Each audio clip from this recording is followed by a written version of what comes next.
Obinna, a young carpenter, sat quietly in his dimly lit room.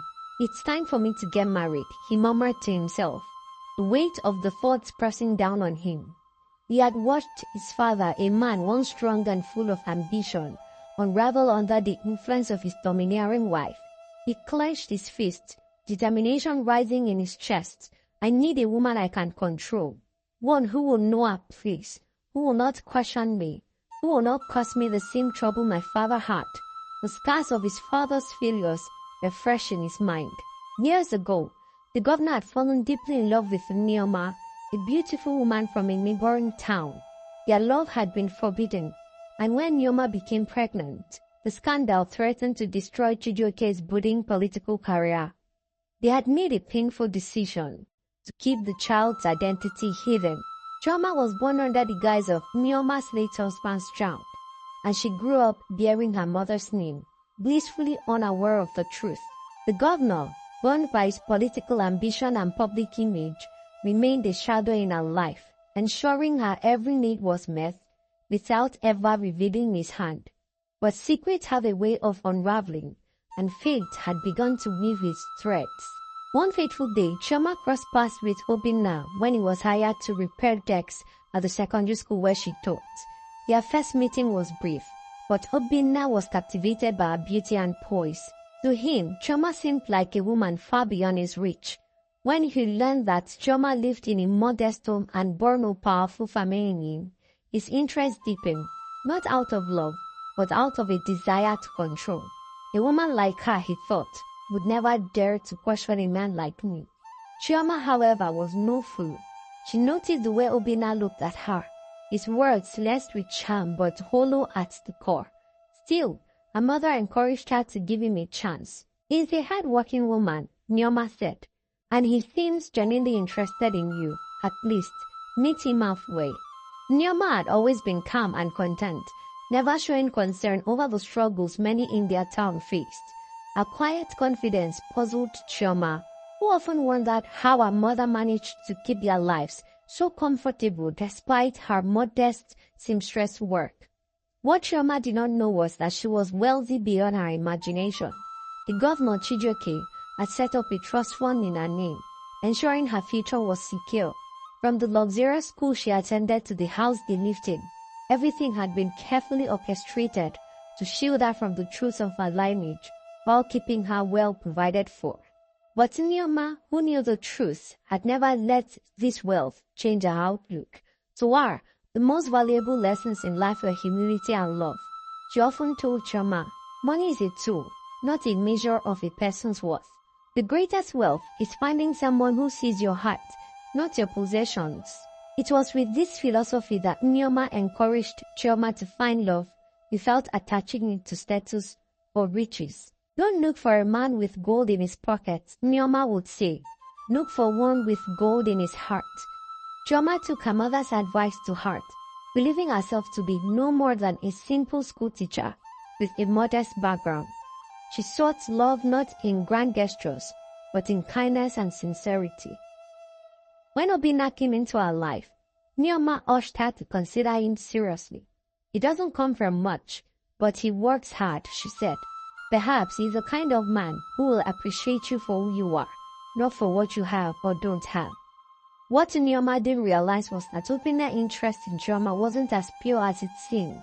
While Chioma saw herself as an ordinary woman, Obinna saw a chance to gain control over someone he thought was naive and unassuming. Obinna's devotion to Chioma was the talk of the town. He showered her with attention, spoke of her beauty and intelligence to anyone who would listen, and always seemed to be in the right place at the right time to offer his help. He became the perfect suitor, thoughtful, hardworking, and endlessly kind to Chioma. It felt like a fairy tale. Obinna treated her like a queen, and though she noticed fleeting moments of his impatience or ambition, she dismissed them as human flaws. "No one is perfect," she told herself. "At least, he loves me sincerely." Behind his charm, Obinna's mind was calculating. He knew he had to win over not just Chioma but also her mother, Chioma. Cautious and wise, tested Obinna's intentions subtly. She would observe his responses to adversity, watch how he treated others, and even listen to how he spoke of his family.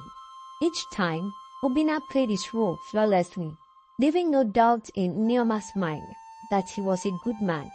After months of courtship, Obinna proposed. Chioma, overwhelmed by his apparent love and devotion, said yes. The news spread quickly, and preparations for their wedding began. Unbeknownst to Chioma, her father, Governor Chijioke, had been quietly watching from the shadows. Through his trusted advisors, he learned of Obinna's proposal and immediately took actions. Though he had sworn to keep his identity a secret, he couldn't bear the thought of his daughter facing any difficulties on her wedding day. The governor sent a disguised delegate to oversee the arrangement, ensuring the ceremony was flawless. The delegate posed as an old friend of Chioma's, offering generous gifts to cover the cost of the wedding and subtly deploying security to protect the event from any disruption.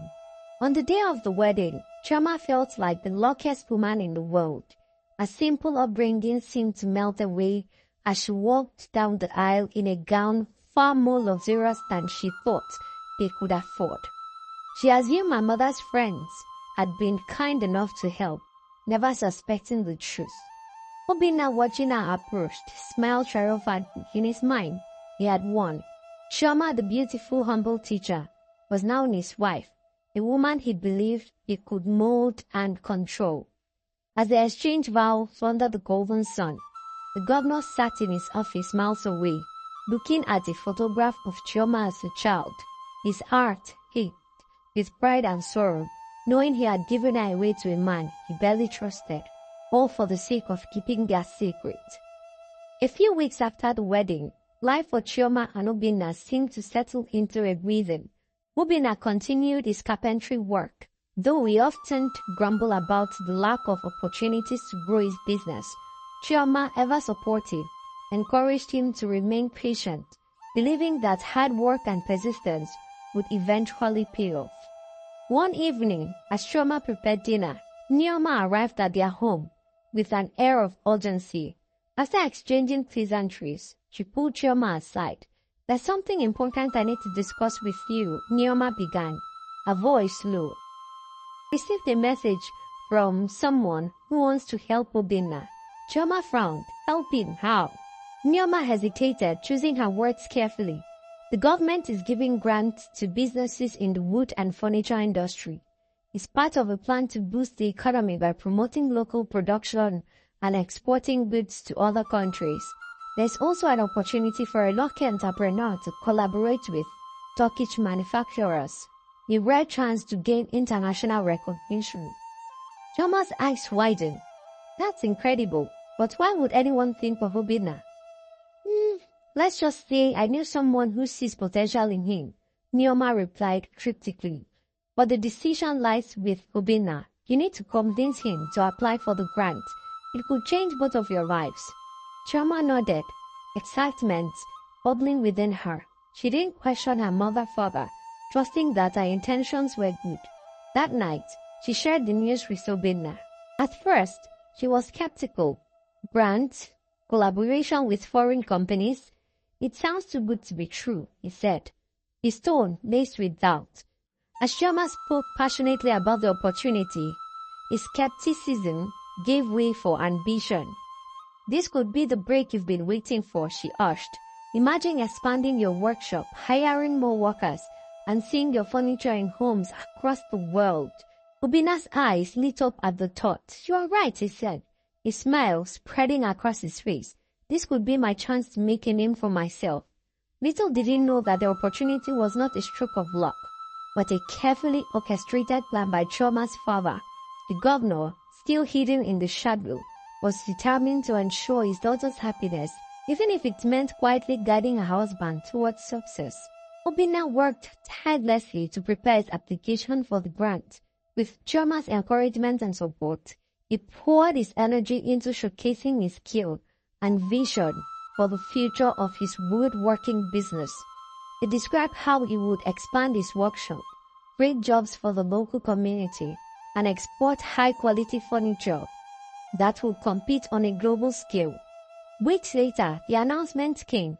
Obinna had been selected not only as a recipient of the grant but also the lucky entrepreneur to collaborate with Turkish producers.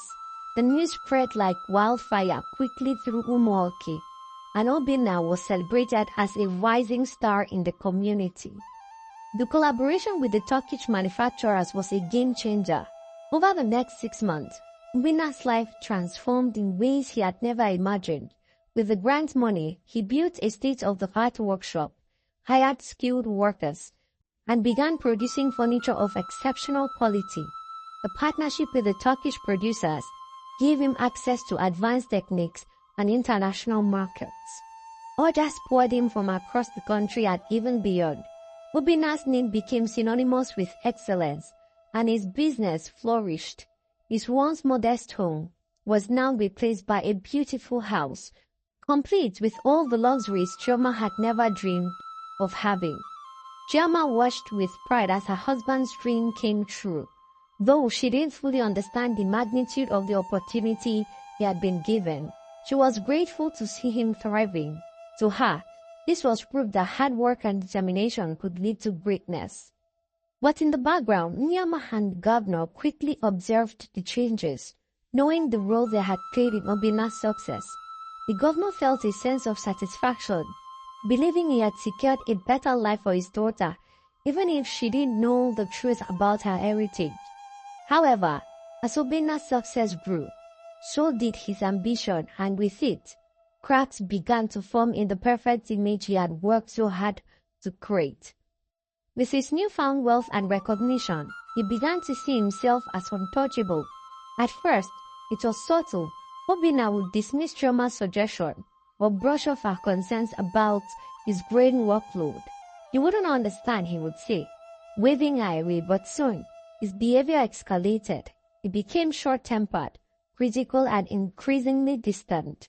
When Chioma discovered she was 3 weeks pregnant, she thought the news would bring them closer. One evening, as they sat down for dinner, she broke the news with a hopeful smile. "Obinna, we are going to have a baby," she said, placing a gentle hand on his. Instead of joy, Obinna's reaction was cold. "A baby? At this time?" He scoffed. "Do you know how much pressure I'm under? The last thing I need is another distraction." Chioma's heart sank. She had expected excitement, maybe even a little nervousness, but not outright rejection. She tried to reason with him, but he was unmoved. From that day on, Obinna's treatment of her grew worse. He would come home late, often reeking of alcohol, and barely spoke to her unless it was to issue commands or complaints. The final blow came when Chioma began to notice whispers around town. Women in the market would glance at her pityingly, and some of her friends avoided her altogether. It wasn't long before she learned the truth. Obinna was having an affair with a young woman who worked as his grand furniture workshop. When Chioma confronted him, his response was cruel. "You should be grateful for the life I have given you," he sneered. "Do you think any of this would have been possible without me?" Her chest tightened with pain, but she refused to let him see her tears. "This isn't the man I married," she said quietly. "What happened to you?" "The man you married was poor and desperate," Obinna replied, his voice laced with disdain. "That man doesn't exist anymore." Chioma, now pregnant and heartbroken, found herself questioning everything. She had given her heart to a man who had promised her the world, only to find herself abandoned and betrayed. But deep within, a fire began to burn, a determination to protect her unborn child and reclaim her dignity, no matter what it took. Chioma sat on the edge of her bed, her hands trembling as she held her phone. The weight of her situation pressed down on her like a boulder. Obinna had grown even colder in recent weeks, and the thought of raising a child in such a toxic environment terrified her. She needed guidance, someone who would understand her pain. Without thinking twice, she dialed her mother's number. "Chioma, my dear," Chioma's warm voice came through the line. "Is everything all right?" "Mama," Chioma's voice cracked, and the tears she had been holding back spilled over. "I don't know what to do. Obinna, he has changed so much. I feel like I'm living with a stranger." Chioma listened intently as Chioma poured out her heart, confessing her fears about her husband's infidelity, his harsh treatment, and the uncertainty of her future. "Mama, I'm scared," she admitted. "If he chases me out, how will I fend for myself and the baby? I don't even know where to start." There was a brief pause before Chioma spoke, her tone firm yet soothing. "Chioma, listen to me. No matter what happens, you're not alone. I am here, and I'll always be here for you and your child." Chioma sniffled, her mother's words bringing a silver of comfort. "But what should I do, Mama? I don't want to lose my home, but I can't keep living like this." "Keep the child, my daughter," Chioma advised. "That baby is a blessing, and no matter what happens with Obinna, you'll always have something precious to hold on to. As for your husband, continue to be kind to him, even when it's hard. Sometimes, kindness can soften even the hardest heart." "But what if it doesn't?" Chioma whispered. "Then you will still have your dignity," Chioma replied. "And when the time comes, you will make the right decision for yourself and your child. For now, focus on your health and the baby's well-being. And remember, I am here. If Obinna dares to send you away, you will always have a home with me." Chioma felt a glimmer of hope. Her mother's unwavering support gave her the strength to face another day, even if the road ahead seemed uncertain. "Thank you, Mama," she said, her voice steadying. "I don't know what I'll do without you." "You are stronger than you think, my daughter," Chioma said softly. "And no matter what happens, you will come through this." As Obinna's wealth and influence grew, so did his arrogance. Chioma, who had once been his confidant and partner, now felt like an afterthought in his life. He began controlling every aspect of the household, including the finances. "Why do you need money for groceries again?" He would snap whenever Chioma approached him. "Didn't I just give you something last week?" The something he referred to was often barely enough to cover basic needs, forcing Chioma to stretch every naira. Meanwhile, Obinna spent lavishly on Ada, his mistress. He showered her with expensive gifts, designers' bags, jewelry, and even rented an upscale apartment in the city for her. Chioma discovered this when a neighbor hinted at seeing Obinna shopping at a luxury store with another woman. Her suspicions were confirmed. One evening, when she overheard him on the phone, his voice dripping with affection. "Ada, you deserve the best," he said. "I'll transfer the money tomorrow so you can get whatever you want." Chioma's stomach churned with anger and humiliation, while she struggled to manage the household on a shoestring budget. Obinna was pouring their resources into another woman, but even as the betrayal stung, she clung to her mother's advice to stay strong for her child. In private, Chioma confided in Chioma about Obinna's action.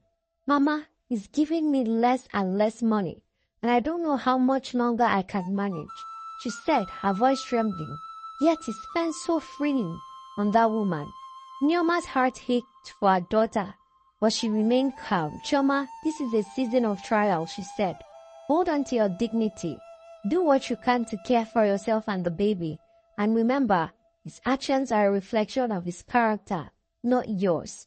I'll send you some money." But Chioma wondered how much more she could endure. The man she had fallen in love with was gone, replaced by someone she barely recognized. And though she didn't know it yet, her endurance and strength would soon become the key to reclaiming her life. As Chioma's pregnancy progressed, she cautiously brought up the need to register for antenatal care. "Obinna," she said one evening as they sat down for dinner, "I've found a hospital nearby. It's affordable and has good reviews. I'd like to register there." Obinna frowned. "Affordable? Why would you choose something cheap? Let me handle this," he said dismissively. Chioma didn't argue. She had grown used to his domineering ways and decided to let him take the lead, hoping he would choose something reasonable. Later that week, Obinna met Ada in her luxurious apartment. As he recounted his conversation with Chioma, Ada's eyes brimmed with an idea. "Why not register at my mother's hospital?" she suggested. It's close and she'll get all the care she needs. Plus, you'll have control over everything. Obinna nodded, liking the sound of that. All right, make the arrangements. Ada wasted no time. That night, she discussed the plan with her mother, Alice, who was a senior nurse at the hospital. Mama, this is our chance, Ada said, her voice filled with excitement. Chioma will be under your care and will make sure Obinna stays with me. Alice, a woman with her own ambition streak, saw an opportunity. You are right, my daughter. That man is rich, and if we play this well, he'll be yours completely. But you need to act fast. Take in for him. If you are carrying his child, it will be easier to push her out of the way. Ada's eyes widened. Do you think that's necessary? Alice nodded firmly. Absolutely. Men like Obinna need a reason to stay loyal. And as for Chioma, her voice dropped to a conspiratorial whisper. We will make sure she's right out of the picture during or right after delivery. The plan was set in motion. Obinna informed Chioma that he had chosen a hospital for her. It's a reputable place, he said, though he didn't disclose Ada's connection to it. Trusting her husband, Chioma reluctantly agreed. Meanwhile, Ada and her mother prepared to execute their scheme, their eyes set on securing Obinna's wealth and eliminating any obstacle, including Chioma. The day Chioma had been dreading finally arrived. Her labor pains were intense, but she tried to remain calm, knowing that her mother had promised to be there for her no matter what. Chioma, ever protective, had informed the governor of her daughter's condition. Concerned for Chioma's well-being, the governor had discreetly sent a trusted aide to ensure that the best specialist was assigned to her case. At the hospital, a team of doctors and nurses prepared for the delivery. Among them was Alice, who had carefully maneuvered herself into a position of influence. Her ambition had always been clear, wealth and power through her daughter's connection to Obinna, but now, with Chioma's pregnancy nearing its end, Alice had other plans. She had obtained a dangerous injection, one that would cause Chioma's death 3 hours after administration, leaving behind no trace other than what could be easily explained away as complication during childbirth. The perfect crime. As Chioma labored, Alice remained near, working her way into a group of staff who would be attending to the young woman. She offered false reassurance, smiling with feigned empathy, but inside her heart pulsed with cold intent. When the time came for Chioma to deliver, a specialist sent by the governor arrived and took immediate control. The room was full of focused, professional activity as Chioma finally gave birth to a beautiful baby girl. A wave of relief washed over her, but it was short-lived. Exhausted, Chioma lay back on the bed, her body trembling, her eyes closing as the nurse attended to her newborn.